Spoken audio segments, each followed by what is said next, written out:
Welcome to Regent Park Community News. My name is Gina. And I'm Whitney. Regent Park Community News is brought to you by Regent Park Focus Youth Media Arts Center. In the summer, outdoor pools are a great way for inner city residents to cool off. For years, the residents of Regent Park have been using a small swimming pool located in North Regent Park on Oak Street. Regent Park residents have been complaining for years that the pool was unsuitable.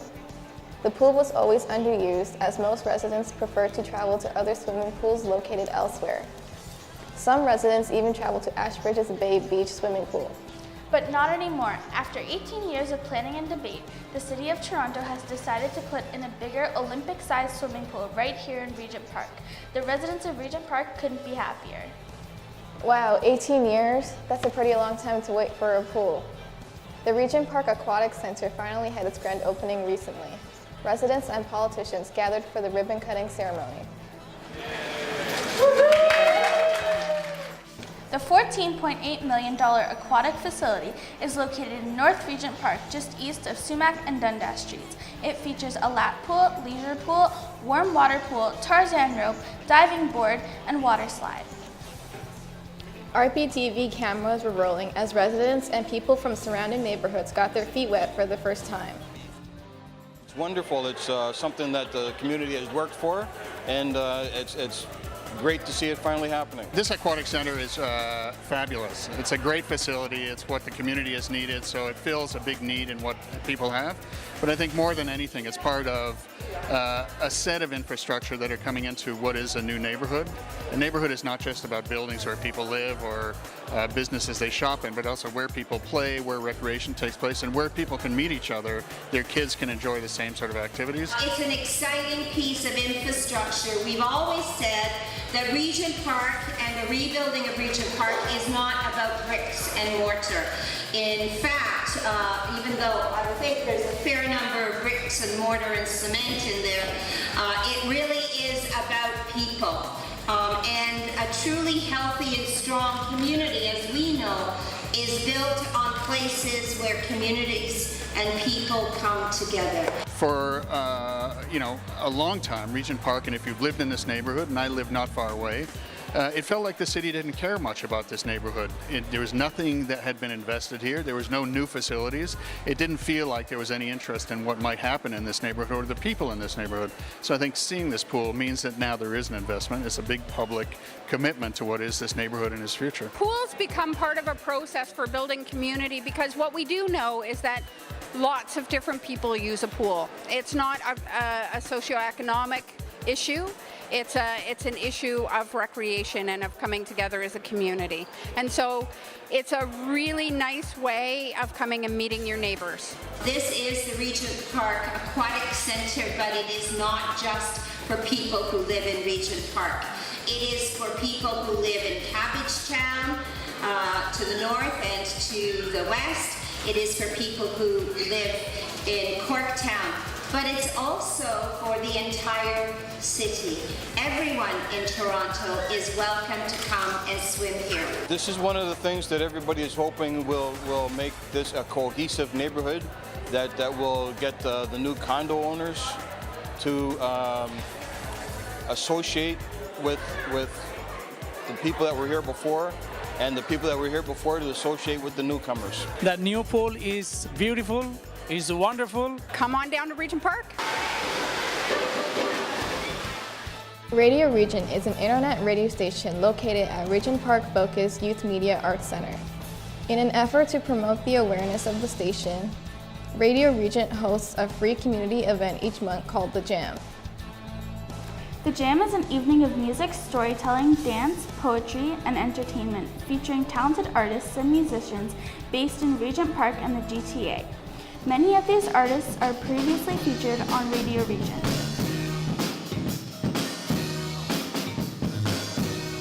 Last month's Jam event featured Emmanuel Jail, an international known South Sudanese music artist.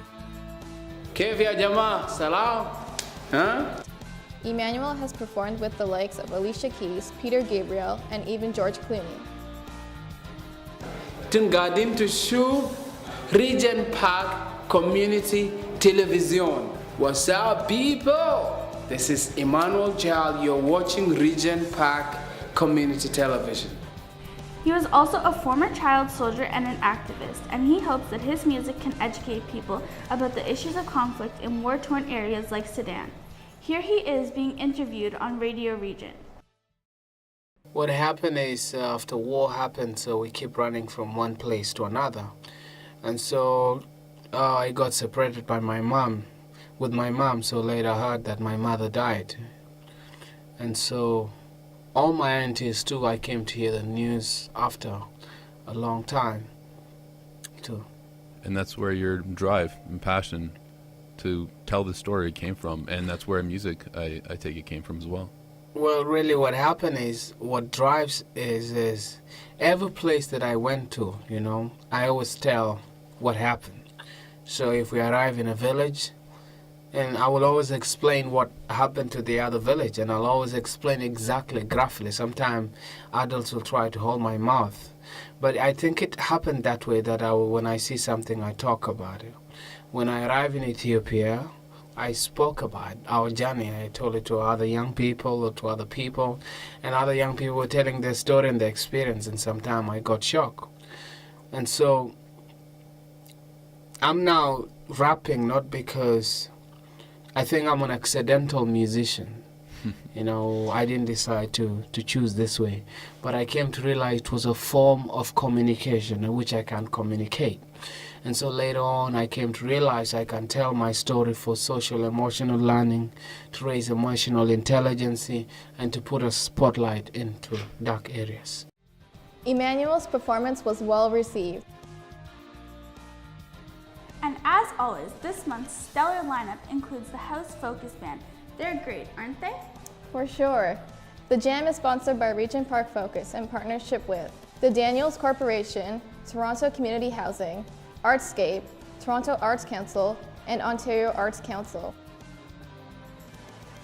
Do you like listening to stories? How about telling them? As a part of the Our Stories project, Regent Park Focus has been collecting stories from its youth for some time now. These stories are available on Regent Park TV. Now, with the help of the Toronto Storytelling Festival, members of the Regent Park community now have an opportunity to tell their own stories.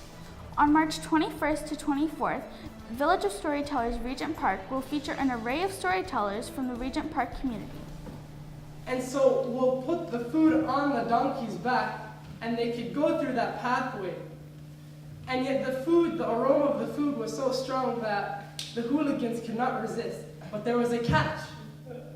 She put poison in the food. Interested storytellers will also be featured in future shows on RPTV. So if you're interested in becoming a storyteller at the Village of Storytellers event, then get in touch with the Toronto Storytelling Festival. That is all for this segment of Regent Park Community News. My name is Gina. And I'm Whitney. To take you out, we are going to feature some of the youth storytellers from the Our Stories project. This is my story. Today I am going to talk about one day when I was around 8 years old. One time when I went home skating too. Hi, my name is Riazul. This is what's left of my computer.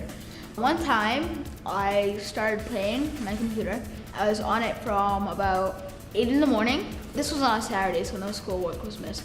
From 8 in the morning until like 10 at night. My dad, he was at his restaurant, right? He wasn't going to take me off, right? He came back, he saw that my computer was still on, and you wouldn't believe how hot like the CPU was. You could fry eggs on it. So he took the monitor, he put it downstairs, he took the keyboard, the mouse, and he took the hard drive. He had like actually a family friend by taking out the hard drive, all the wire connections, and right at this moment at my house in a bag is a part of computer parts. It just goes to show you that computers can do messed up stuff to somebody's brain.